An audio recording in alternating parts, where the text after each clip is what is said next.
ওঠো ওঠো চলো। এই ব্যক্তিটা নিরীহ মানুষরা ফেলাইতেছে। ওঠেন, আসেন আসেন আসেন আসেন আসেন। ওঠো নাটক করে না, দুটো লাইট দাও।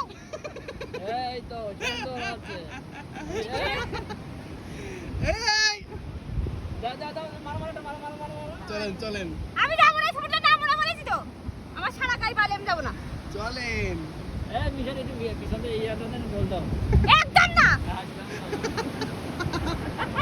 এই একবারে মাছ কেন করে দাও একবারে আমরা দেখি। বলছি কি কালকে আমরা চলে যাবো, এই সময়টুকু ভালো মুহূর্ত উপভোগ করেন। সত্যি বলতে এই সময়টা আমার এত পরিমাণে রাগ হয়ে গিয়েছিল যে আমি কি বলেছি এখানে সেটা মিউট করে দিতে হয়েছে, কারণ আমি চাচ্ছি না সেটা সবার সামনে নিয়ে আসতে।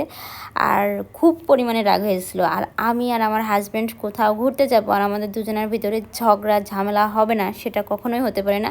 আমরা যেখানেই ঘুরতে চাই সেখানে একটু না একটু ঝগড়া ঝামেলা আমাদের হয়েই থাকে। আর সে প্রতিবারের মতন এবারেও রাগ ভাঙিয়ে ফেলে।